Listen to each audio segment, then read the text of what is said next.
Hi, this is Jim. Welcome to another Bible study, and it's Revelation again. We're going to enjoy reading Revelation again together. Uh, Now we're going to read about the Lamb and the 144,000. So we're pretty excited about that. Glad you joined us. So let's do a prayer. Heavenly Father, thank you for bringing us together today. We're thankful for be with you. And Jesus, we're thankful you're here because we know that two or more are gathered in your name and that you're here and with us. And Holy Spirit, please lead us and guide us and direct our hearts and what you want us to learn or take from this reading. It's complex, but yet you can lead us and guide us, and we'll listen to your heart, Lord. We ask this in Jesus' name. Amen. So we're here together. Thanks. Yeah. Okay. 14. The Lamb and the 144,000. Here we go.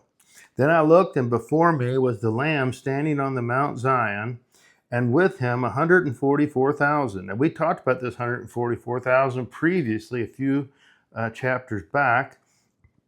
And this is the 12,000. I'm sorry. This is the 12. 12,000 from each 12 tribes is 144,000. Correct. And okay, so that's what we're talking about here. And they said, hold your horses. There they are, right there, the horses. Hold your horses. That the four apocalypse horses. Let's seal the lamb. Let's seal the 144,000 with the lamb, with Jesus and God, so that they are sealed and protected. And if something happens to them, they're God's. But this talks more fondly about the 144,000 and who they are. I think you're going to enjoy it. Then I looked, and there before me was the Lamb standing on the Mount Zion, and with him 144,000 who had the name and his father's name, who had his name and his father's name on their forehead. So it has both of their names. And I heard a sound from heaven like the roar of rushing waters, that would be like Jesus, and like a loud peal of thunder. It sounded, the sound I heard was like that of a harpist playing their harps. And they sang in a new song before the throne and before the four living creatures and the elders. No one could learn the song except for the 144,000 who had been redeemed from the earth. These are those who did not defile themselves with women. It sounds like they're all men. And for they remain virgins, and they follow the Lamb wherever he goes, which were purchased from among mankind and offered as first fruits to God and the Lamb. No lie was found in their mouths, and they are blameless. And then it goes on to the three angels.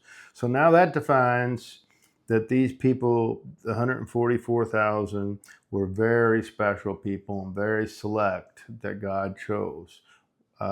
What he was going to do with them and how, it's still kind of a mystery because that's pretty much all we get on it. But it sounds to me, it almost sounds like they're a sacrifice. I didn't hear any of that.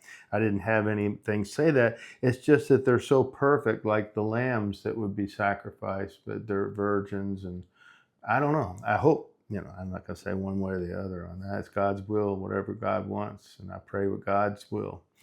But anyway, it's interesting, very interesting. And it says, let me read that one. These are those who did not defile themselves with women, and they remain virgins.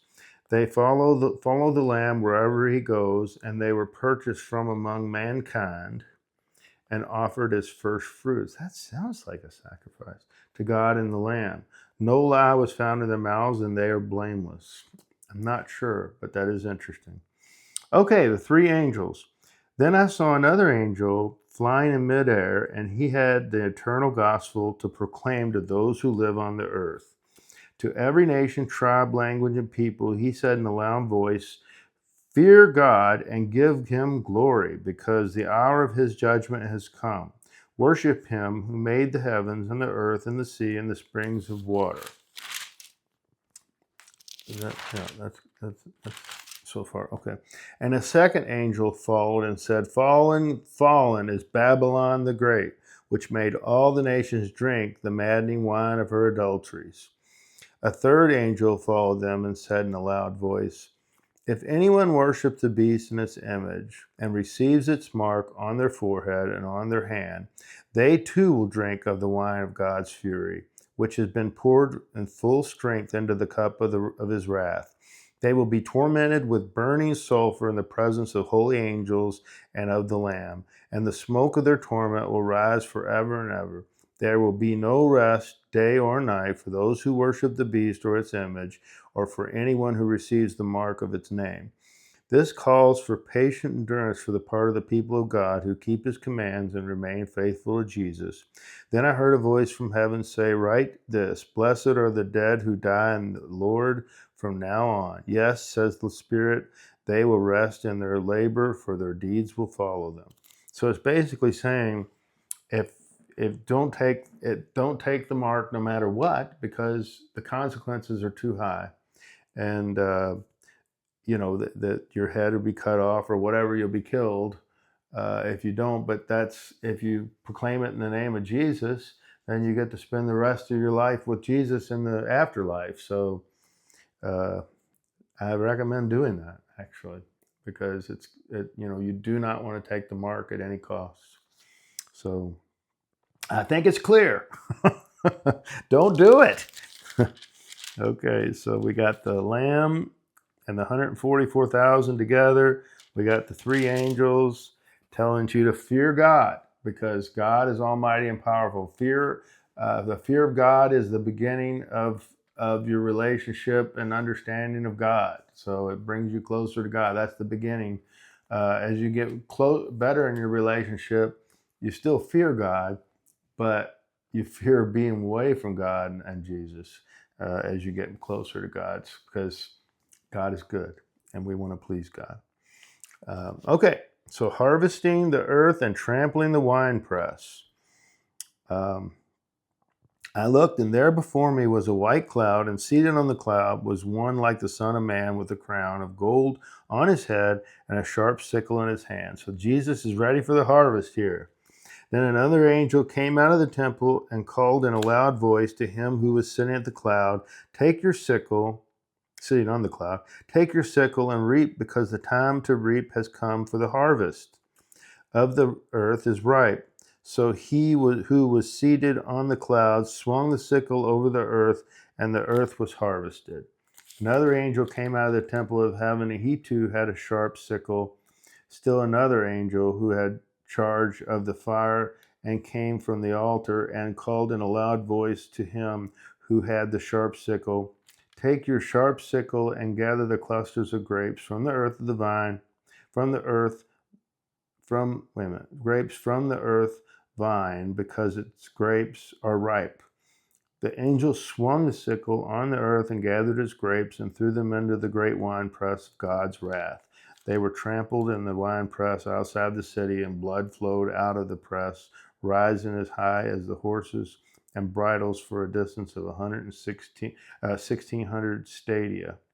So it sounds like that basically the tribulation is there. This is a destruction of people. Okay, this is the wrath of God come, and basically in the new millennium, there's not many living creatures. Maybe the 144,000. I'm not sure, but very few, if any, survive the tribulation. It's going to be awful. So the saints are pulled up.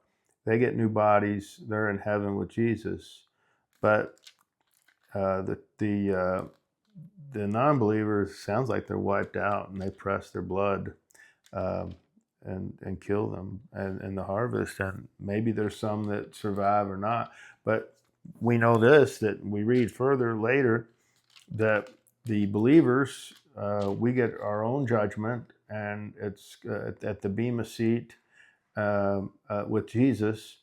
And then the non-believers get the great white throne judgment, which is 1,000 years later. So they're kept wherever they're kept for another 1,000 years after this tribulation, which feels like it's about to happen. We'll see. But after 1,000 years, then they're judged on the white throne judgment. So wherever they're kept, hell or whatever it is, they're not judged absolutely until 1,000 years. So this is talking about the harvest, okay? And this is the end time harvest, I feel like, is what we're hearing about, because Babylon will fall and the harvesting of the people, and it's time for Jesus to come and harvest, right? So fascinating. And then the 144,000 we talked about, the three angels. And then next we're going to read about pouring out the 7 bowls of wrath. Now we kind of heard all that before. So this is kind of rehashing some more details about what's happened here in the past, because it sounds like to me that Revelation 12 and back to Revelation 6 are more of a correct sequence of things that happen. And this is redefining some of the details of what happened in these later chapters after that. So that's kind of what I'm getting from that so far. But yeah, the tribulation's awful. And I'm concerned that it's close, because it's looking more and more like Ezekiel 37 and 38, where the armies converge. I mean, if we see Syria burn and we see Turkey go out and start to get in the war, we know that things are getting closer and starting to happen. And then now we're starting to see Ukraine attacking Russia, and Russia is getting very upset. So, they can get involved, and they're also backing Iran financially and sending weapons. So it's seeming like we're close to a world war right now. We don't know, but sure does seem like it. We're certainly in a proxy world war right now. And then China also wants to invade Taiwan. So all these things are heading up on us, and with rumors of war, and we're definitely in that time. So, I mean, could it not be? I mean, yes, but the timing seems right for everything to happen. And by the way, Jesus said there would be earthquakes, and frequency would increase, and great deception. And all those things are happening right now. I don't know if you're watching the Ring of Fire, but that's definitely an issue.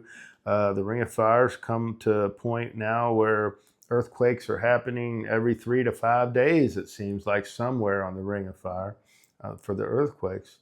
And, they're saying in California it's very likely to have an earthquake within the next 2 to 3 months. And maybe anywhere else. I don't know. So we'll see.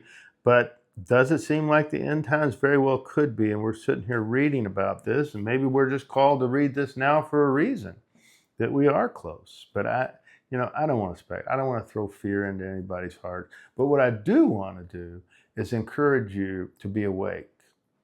And just like the 2 churches that we seem like in the United States, we're definitely not awake. We're asleep, and we're definitely not focusing on the right things right now. We're definitely not. We have fear of talking about the important things. And one thing for sure is God wants us to walk with Him, and walk in the Holy Spirit with Him. So you can't do that asleep. You can't. You got to be awake and ready. The other church was lukewarm. That's what it was. He spits you out, because it seems like the church that puts Jesus in a box, and God in a box on Sunday, brings it out on Sunday and puts it back the rest of the week. And to me, that's lukewarm.